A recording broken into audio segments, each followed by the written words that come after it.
Hi. Okay, today we're doing Okonomiyaki, which is Japanese pancakes. I don't know where they get the name pancake from because it doesn't look anything like the pancakes that we know.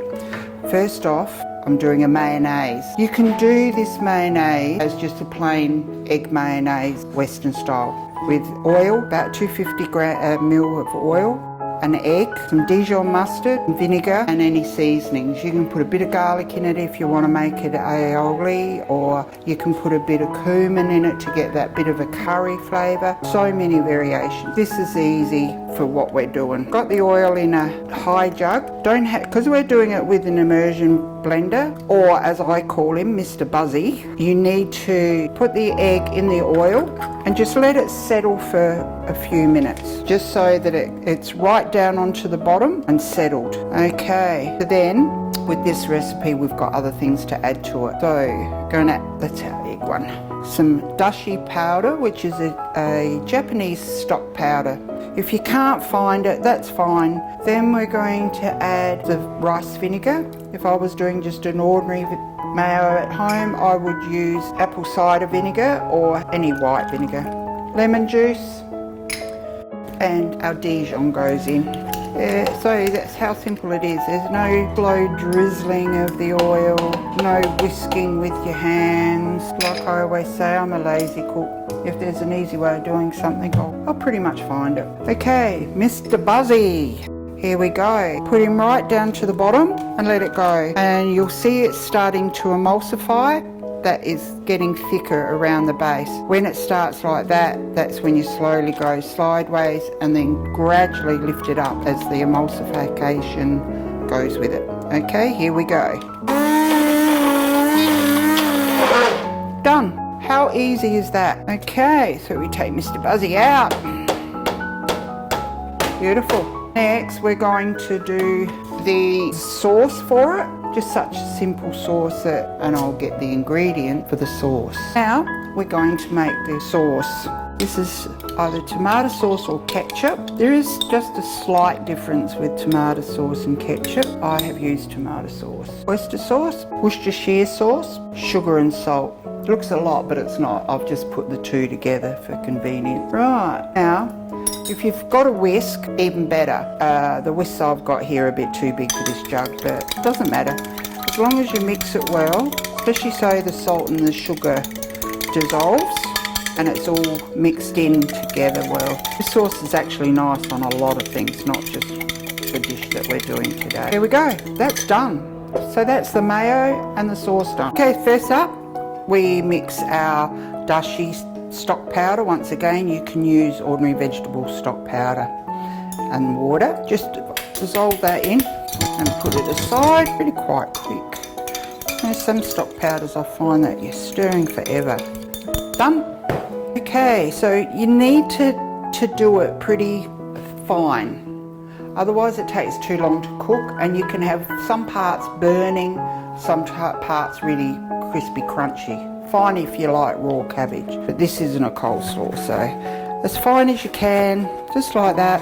I'm using a wombok Chinese cabbage because that's what we had here in the fridge.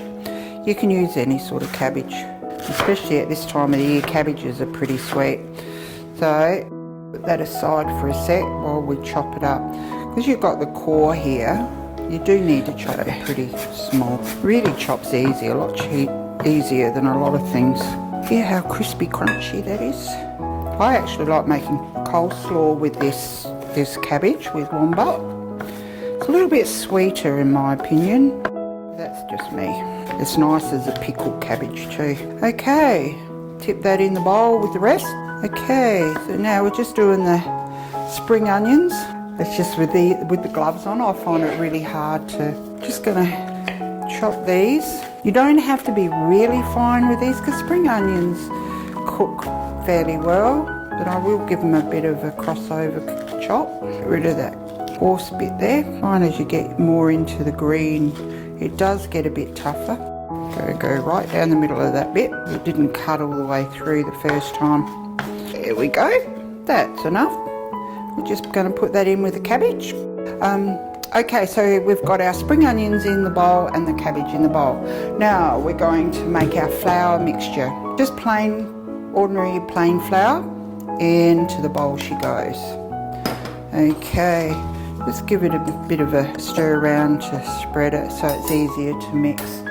Okay, so now we put sugar and salt mixture. We put our dashi stock powder mixture with the water.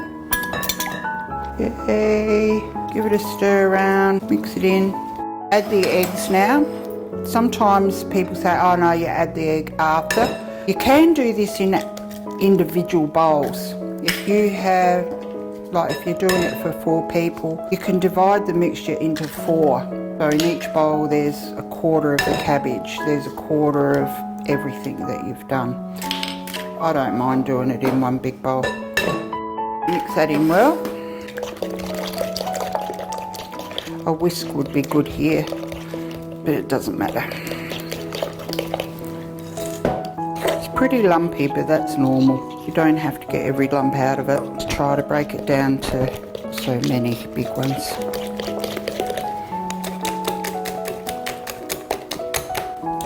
That's better.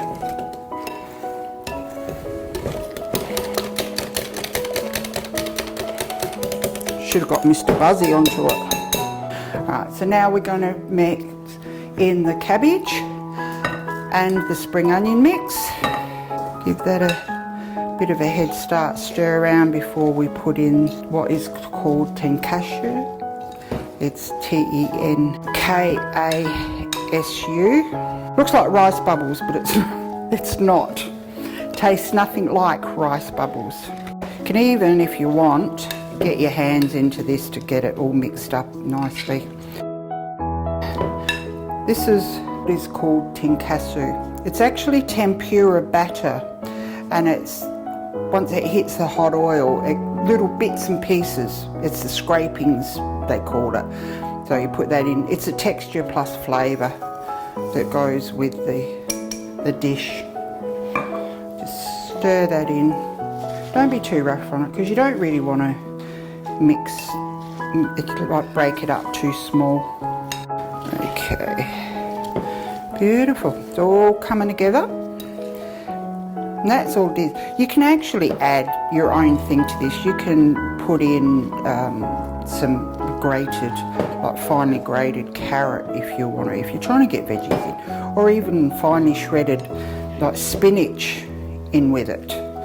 That adds extra bit of colour. If you want to add things, it's totally, but just try it the plain way.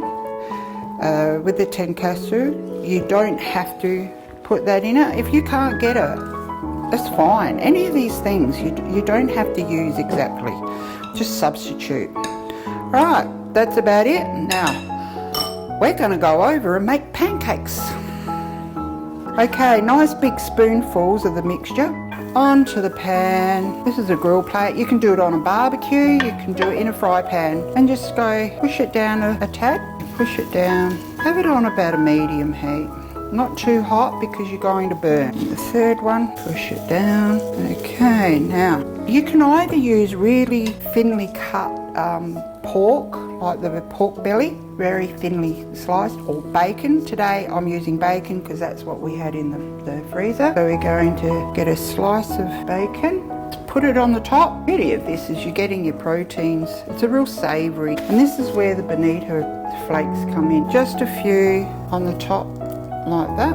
They look like wood shavings. They've got more flavour than wood shavings. So you just wait for them to cook. When you see the edges starting to cook around, then you're able to slice, use your egg slice, and give them a flip over. You can actually see that it's cooking because it's holding together. So now we're gonna flip them. Yeah! Right, so check this one. Beautiful. Oh my goodness. Look how lovely and brown. There we go. When you're flipping with the bacon, you can actually feel the bacon starting to cook now. That's looking pretty awesome, hey? I'm going to put this one and just put it on a plate, these 3, and put them in the oven. Just on a low heat to keep them nice and warm. Alright, put some more mixture in. A few moments later. So the rest of them are all cooked. I'm going to take these out and we're going to plate them up.